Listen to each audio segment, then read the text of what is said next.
So, Pádraig Ó Tuama is my name. I'm from Cork on the very south coast of Ireland, and I live for the last number of years in Belfast.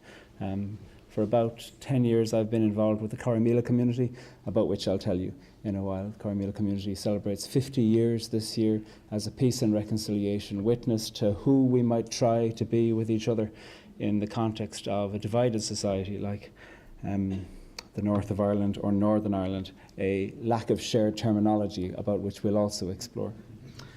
I want to start off with a poem. This poem comes from a series of poems called The Pedagogy of Conflict. And I was poet in residence for an engagement between people from different parts of Ireland who had different understanding as to who the victims and perpetrators were of our conflict, and then people from the region of Israel and Palestine who had different understandings also about who the identity of victim and perpetrator was held by. And what struck me over the 4 days of engagement was the amount of times where people made reference to their childhood as they were trying to make sense about what had become normalized for them. So I wrote a series of poems called The Pedagogy of Conflict, and this is the third of three. When I was a child, I learned to count to 5. 1, 2, 3, 4, 5. But these days, I've been counting lives. So I count 1 life, 1 life, 1 life, 1 life, 1 life. Because each time is the first time that that life has been taken. Legitimate target has 16 letters and 1 long, abominable space between 2 dehumanizing words.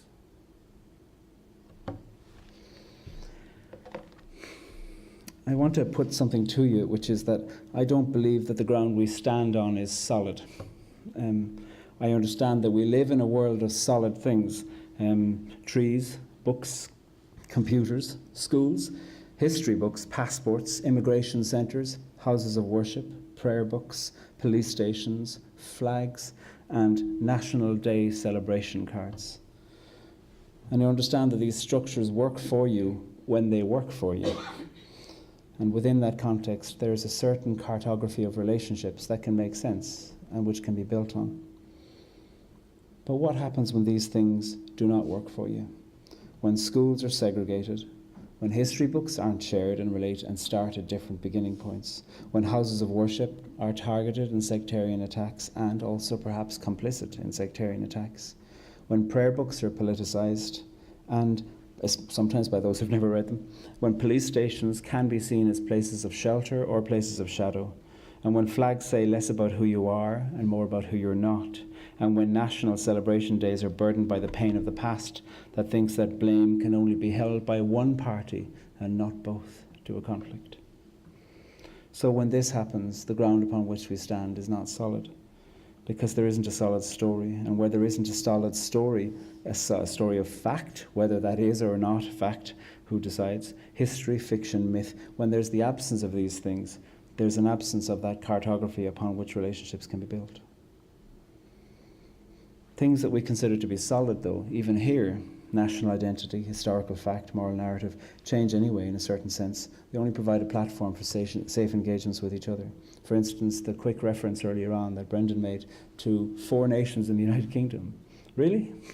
That's a fascinating thing, and I know that we would have a really engaged, I don't think you were making a point, but it's just the ease with which that's said. When people in Northern Ireland say, oh, we're going across to the mainland, people like me go, what mainland is that? France?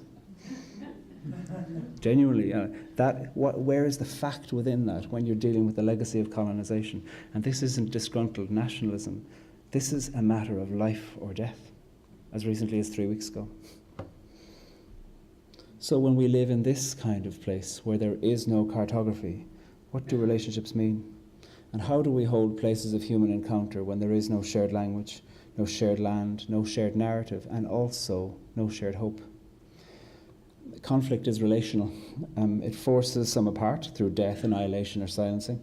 It keeps some others apart through real or imagined powers that threaten exclusion if somebody is considered to be a betrayer to their cause. And then it forces others together under a certain limited fiction of a shared cause, which can actually mean that vastly different people pretend to agree with each other for the sake of something that they don't even understand. I'd like to sketch some of the complexity of Northern Ireland for you in the context of relationships.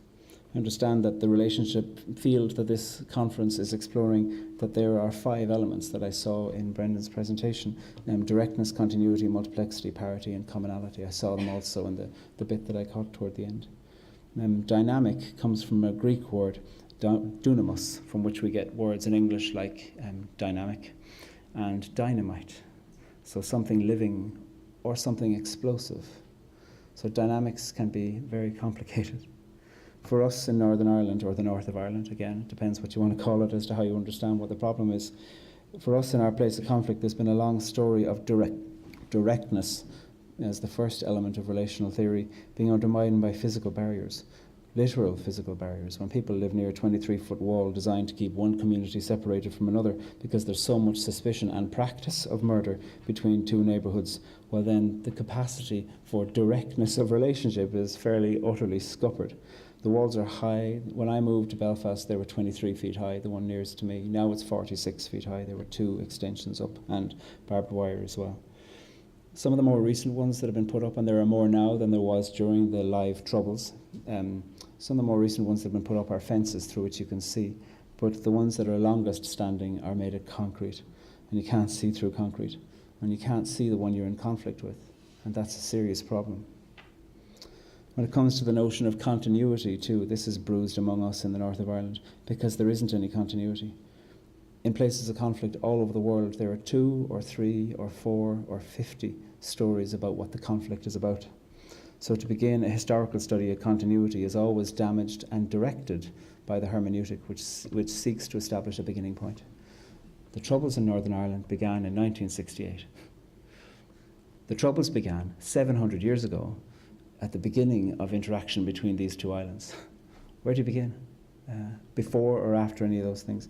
Claire Mitchell, a sociologist in Belfast, describes conflict theory, and she does it quite brilliantly. She includes ours, but also others. She speaks about there being meta-conflict, because there's conflict about what the conflict's about. That's true in your own place of business. I know that you know that. It's also true on national scales. It's a complicated thing to know where to begin there. When there is no shared narrative about where something began, how do you begin to understand how to address something? Whose victimhood will we tolerate and not tolerate? Whose uprising will we endorse or will we suppress? When we lack a basic element of creating a society where relationships can thrive in the way that is taken for granted elsewhere. Once, a few years ago, about 10 years ago, a boy that I know was asked by his teacher, who I also know, what he thought of people on the other side of the barbed wire peace line that we have in Belfast. And the boy, who was 8, said, "The mammies and daddies on the other side of that line eat their children." No, he's 18 or 20 now. He doesn't think that anymore, thank God. But who taught him that? And how did he hear that?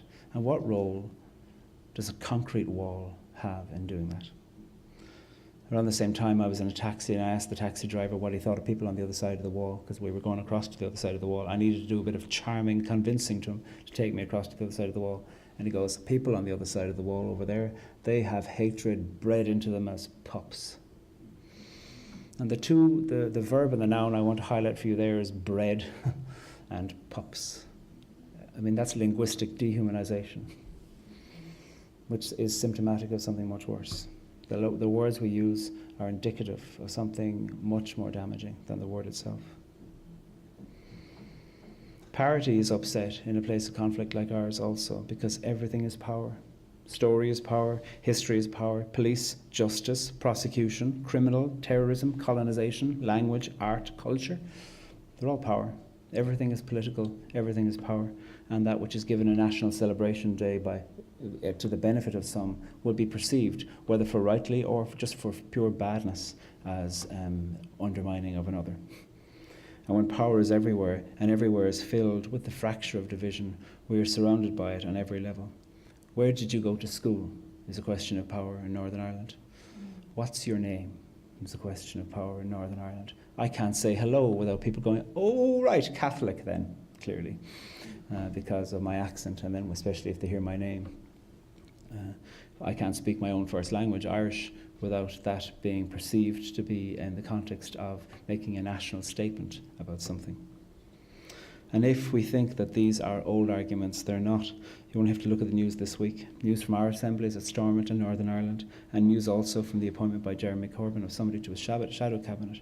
That, I don't know if you heard the report on the World, on the 10 o'clock Radio 4 news on Wednesday night. It was quite extraordinary, really, as an insight into the ways within which what happens in terms of the referencing of our pain of the past is still very live. As somebody who comes from the Republic of Ireland, when I was 4, I asked my parents, why doesn't everybody speak Irish all the time? Because I spoke both. And I was confused. And how do you explain the down payment of empire to a 4-year-old who's asking a question about what language do we speak and why doesn't everybody speak it? It's a complicated thing. So politics was introduced to me at a young age. I grew up assuming that all English people hated me. That wasn't true at all. I was ignored mostly. But when you come from a country like ours that's in the shadow of a country that was much bigger, it's very complicated to know how do we begin to have our own narrative that we establish in that way. And the visit of Queen Elizabeth and subsequently by Prince Charles over the last few years has been extraordinarily moving in terms of the moving on of the relationships between what I would say England and the Republic of Ireland. Northern Ireland has a different kettle of fish to be boiled within that context, unfortunately. And I know you don't boil kettles of fish, but I choose that deliberately because we don't know where to start, and it's a complicated thing to know how. Finally, I mentioned this already, where do I live? Northern Ireland, the north of Ireland, na sé Cúnta, Éire, Ulster, the province of Ulster, a corner of the United Kingdom, the northern part of Ireland. How do you describe this? What's our national holiday? Is Northern Ireland a country, a nation, a region? How do you speak about us or we or here in a place that isn't politicized when 3,300 people were murdered over the course of 30 years in a tiny, tiny population, 1.5 million? 50,000 people were directly injured, many of them very, very seriously injured in life-changing ways. 500,000 people were directly affected by grief. 1.5 million people. We are the world's, I would like to put forward, most funded conflict zone, most entitled conflict zone. And it's really complicated to know how can we figure out relationships when there is no common ground between us. How do we approach each other in this way? How do we create something where we can meet each other when you don't even believe that there is land that we share? Because the land is called something different in different people's minds. How do you do that? There's a hinterland of grief between us, and I do think that that can be a place where we can meet, to meet in the place of grief. And often those most affected do meet in the place of grief because they don't have the luxury of opinion. They've got the survival of living their lives. But that can be painful too, to spend all your time on the land of grief. How can we create places of encounter where we can move towards each other?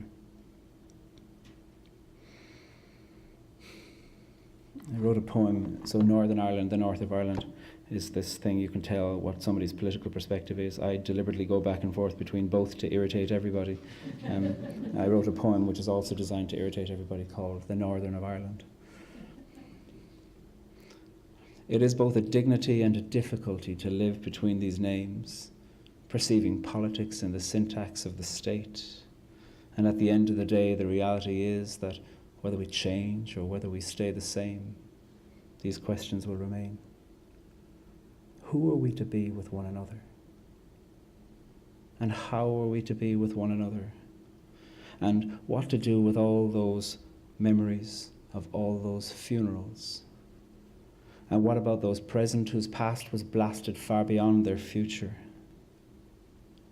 I wake, you wake, she wakes, he wakes, they wake, we wake, and take this troubled beauty forward. Augustine in his Confessions said, "These two times then, the past and the future, how are they? The past now is not, and the future is not yet."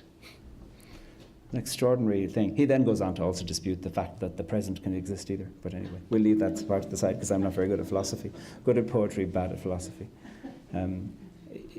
Augustine is saying something really important there about how is it that we let these notions of the past, which is based on a hermeneutic and pain and success and power, how is it that we let the notions of that influence the actions in the present which will form the future? I'd like to say that courage in the moment and risk and trust is what will be put forward. I don't believe that the ground is solid beneath us, but I do believe that relationships can be. So I grew up speaking the West Kerry dialect of Irish, and in that, in Irish you can say "Muineen hu," I trust you. That's an easy way to say I trust you. But in the West Kerry dialect, you don't say, in a time of special importance, you don't say I trust you like "Muineen hu." You say "Ma cheasa vart lá an chosa tine," and that translates directly into English as "You are my place of standing on the day when my feet are sore." And that is where we will stand, in a place where we have only known grief for such a long time and only known the lack of a cartography of commonality.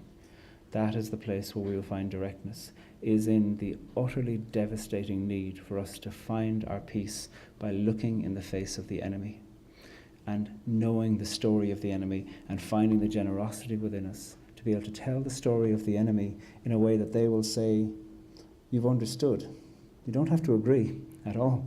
Agreement is never part of the equation, but you've understood. And to hear your story repeated back to you by somebody who you would guess would doubt your story can validate some deep human element of truth and belief that we need to have validated, and we can find that the person is our place of standing on the days when our feet are sore. That takes moments of courage. It's appropriate to Northern Ireland. It's appropriate to all the fractures within our societies as well, all the fractures within our civic and faith communities where we divide and fracture over and over and over again by a certain kind of idolatry that says if we all believe the same thing, everything will be grand. That's ridiculous. People who believe the same thing regularly hate each other because you hate yourself and you believe the same things as yourself from one moment to the next. I hate myself too at times, and I'm not even the same person from moment to moment. A fixed notion of identity betrays the deep complexity and danger of using the word identity too often because it shares a common root with identical. And I'm not identical to me because I'm changing.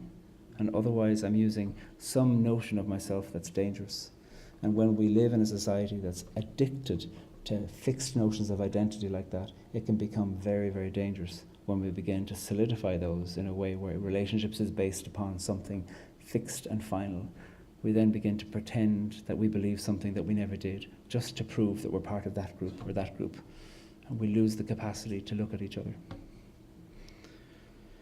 Corrymeela has a practice of looking at, I suppose, 6 movements of our work. Corrymeela was begun by Ray Davey the year that when he was 50, in 1965, we're 50 years old this year. He had been a prisoner of war laterally in Dresden. He was there about 15 miles outside Dresden when Dresden was firebombed. And he saw the annihilation of the enemy, the captor. And it devastated him because he saw that inhumanity knows no borders, unfortunately. And he saw something devastating for him. He came back to Northern Ireland and he, like everybody, could feel the tensions rising. And he was aware we need some place where people can meet. Some place where people of religious, societal, political and national differences can come together to meet each other, not to agree, but actually to disagree well and to argue in a powerful way. So in 65, he and some students from the chaplaincy at Queen's bought a plot of land on the north coast. It's really at the old kingdom of Dalriada, which is the Mullaghtyre, Rathlin Island and Ballycastle. So you see ways within which actually the notion of differences between these islands was utterly undone by the Irish and Gaelic that was shared between that little Dalriada kingdom as it was known. And that's where we have a centre. So about 6,000 people a year come through for programmes of dialogue. And our first hope is that people can meet and welcome each other. Sometimes we do a lot of preparation before people meet each other to say, you're about to meet this group. What do you think of them? What do you think they're going to think of you? We call that single identity work before moving into dual or multiple identity work. All within the way that single identity work is actually meant to mean that people who think that they're all part of one single identity go, actually, we're not that similar. And that's always a helpful thing when anything can become multiplied into a plural. Second is we hear each other's stories, and that's complex because to share your story generously is a difficult thing. We explore dynamics of power, and this is where I find relational thinking so extraordinarily helpful because it addresses parity. Dynamics of power are so important to do that. Who is the scapegoat of any given situation? Who is the one whose death or annihilation or marginalization is our peace is dependent upon? What narrative do we decide to ignore within this? Who do we go, well, actually, you being in pain is tolerable because these people being in pain is intolerable. And exploring the dynamics of power within that. Gender is part of that power too. For Corrymeela, as a Christian witness, it's very important to us to confess. We confess our complicity in the problems that are undoing us. We are part of the problem as Corrymeela, not the solution. And as part of the problem, we're trying. And I love that verb, to try. In French, to essayer, to weigh up, to put it to the test. We're trying. We're doing okay, but we've made some serious mistakes in 50 years. Of course, how could you not? And the point for us is to continue to make those mistakes in different ways so that we can improve. We take risks towards trust. And you can never demand that. You cannot legislate a risk or trust. You cannot say to somebody, this person will be the place if you're standing on the day when your feet are sore. That doesn't work in the imperative. We have to find a way where something can happen. One time there was a bunch of young gay people up at Corrymeela, all of whom had been through great trouble and trauma. And there was a bunch of men from an area that would have been known as a place where men are men's men, whatever the hell that means. And the two groups were there. We always have loads of groups.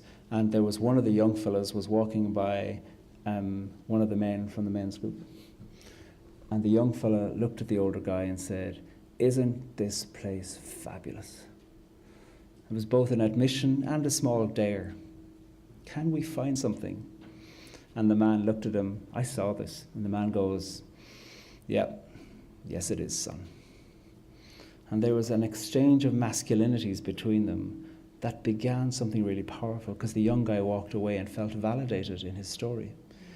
And the older guy walked away and thought, I have been able to call somebody's son, whose masculinity I would probably decry over a few beers with the lads. Something happened in the space between them in a tiny moment, all based on the courage of that young fella. A little bit of daring and a little bit of love to say, isn't this place fabulous? It's very moving to see it and to see that happens in a tiny way. I can't program that stuff. You can put program in and get out of the way and hope to God that the goodness of people can come forward in a way. There's something that I would like to say as somebody who comes from Northern Ireland, and it is really, or not comes from there, lives there. It is a complicated place, and I do think that we have had too much money and too much entitlement in a certain sense, and the victims of our conflict have suffered too much. So I don't think they've had too much money. But there's something about responsibility. When you see what's been happening where people are drowning in the sea because the sea seems safer than the land on the other edges of Europe, that we are having fractures in our Northern Ireland Assembly makes me feel ashamed, to be honest with you. And there's something that I'd like to leave you with from Mary Oliver, my favourite American poet, my favourite living American poet. I have various categories of living and dead poets from different countries that I like. Anyway, when she dies, I won't know what to do. So she and Emily Dickinson will have to have a fight in the heavenlies to figure out who my favourite's going to be. Anyway, this is from her poem Flare. Mary Oliver had a very complex relationship with her parents in a way, hellish is the only word, hellish. And I think it can be beneficial to look at family systems when you look at countries in conflict too. And Mary Oliver says, she's written this poem where she outlines that and she rarely talks about her parents. And then she says here, I mention them now, I will not mention them again.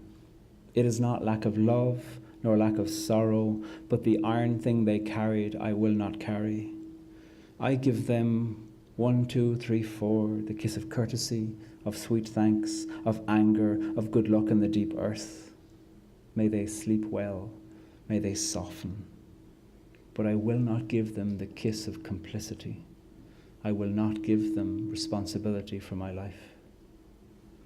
And that is the moment of courage, I think, that places that are burdened terribly by the past and frightened terribly by the future perhaps need to trespass into is the moment of not giving complicity to either your forebears or your former self or your history to dictate the moments of courage in the present.